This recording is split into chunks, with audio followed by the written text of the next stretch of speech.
К другим темам завершила работу 9-я межрегиональная выставка-ярмарка «Печатный двор Якутии». В этом году в ней приняли участие 9 издательств, в том числе из Приморья, Калужской области и Бурятии.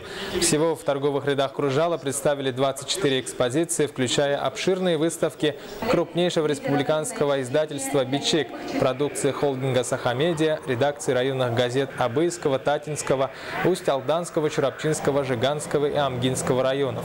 Кроме того, прошли круглые столы, на которых обсудили актуальные вопросы распространения книжной продукции в республике, поиска взаимодействия между молодыми авторами и издательствами.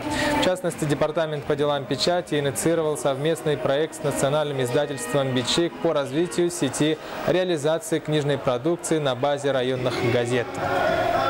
Подробнее об этом событии мы поговорим с гостем нашей программы, руководителем Департамента по делам печати и телерадиовещания Республики Афанасием Егоровым. Афанасий Гитович, добрый вечер. Добрый вечер.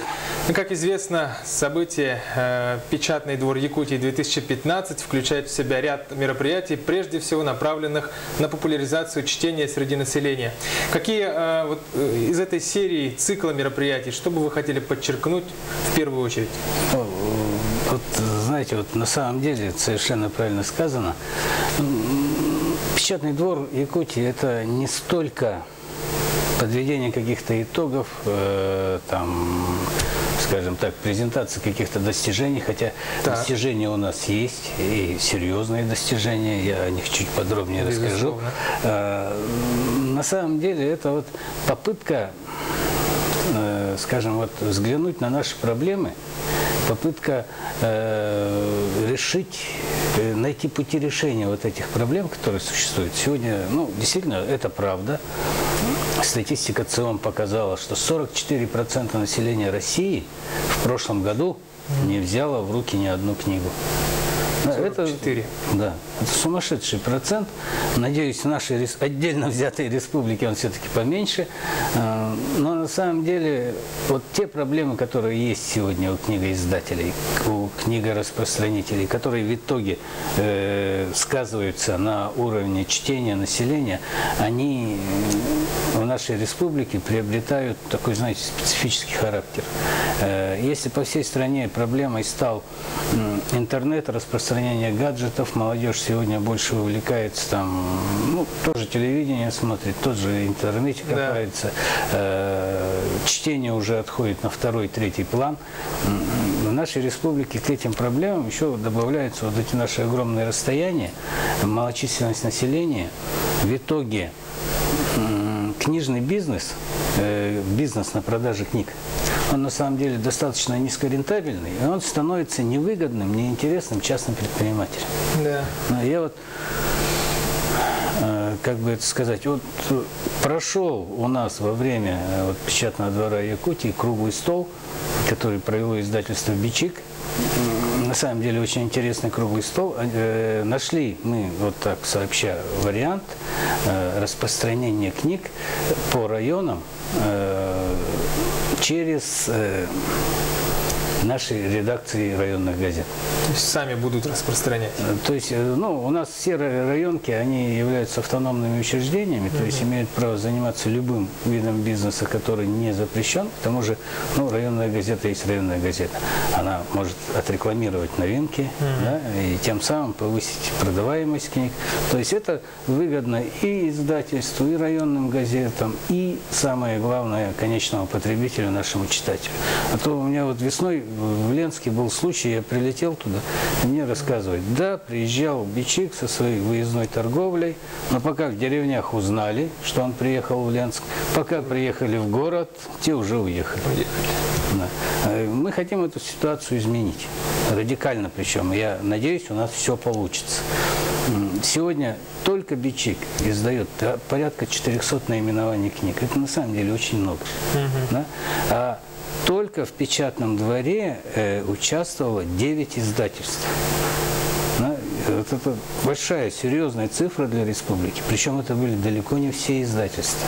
Да, вот про проблему издательства, вообще печатных изданий стоит поговорить, остановиться. Не секрет, что и сейчас газеты, журналы, даже порой учебники уходят в электронный вариант, не говоря уже о людях, то, о чем мы говорили с вами. Есть будущее у печатных изданий? Что вы думаете? Ну, печатные издания будут всегда. Вот я вот честно скажу, когда я еду в командировки, я всегда беру с собой электронную книжку. Она маленькая, легонькая, туда можно закачать хоть 500 книг и сиди, перебирай, листай, да.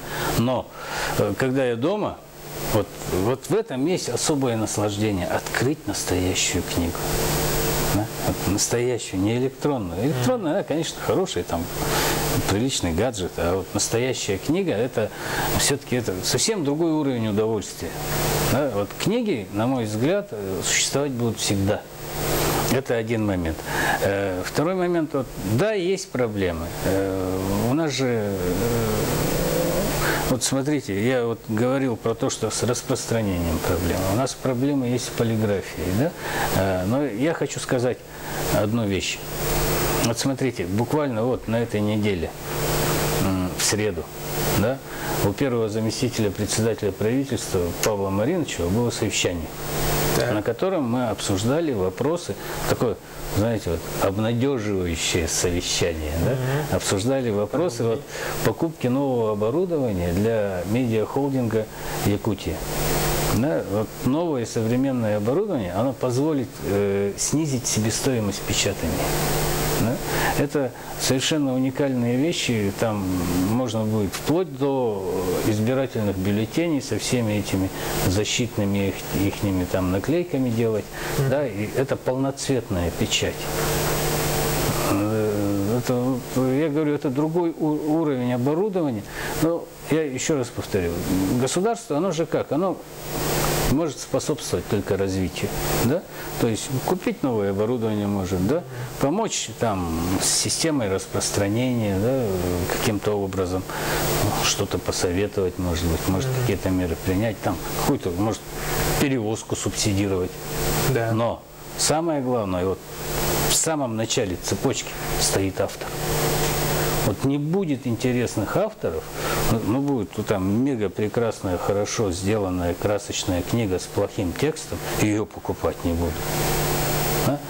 Вот эту вещь о том, что впереди стоит автор, вот она самая важная, и я вот лично для себя вот считаю, что вот с этой точки зрения вот самым главным все-таки был вот этот конкурс Кескиля вот, авторов детской литературы. И я думаю вот сейчас на самом деле, что как нам дальше двигаться? Возможно, сделать второй конкурс детских авторов, более такой продленный, чтобы в нем, я уверен, что не все смогли принять участие. Да? Может быть, сделать конкурс для авторов так называемого легкого жанра. Вот у нас, смотрите, вот тут тоже есть две проблемы. Мы слишком запустили процесс, да, отучили людей читать. И вот я где-то в интернете вычитал очень умную мысль, что не важно, что люди читают, главное, чтобы начали читать. Хоррор, так хоррор, любовный роман, так любовный роман.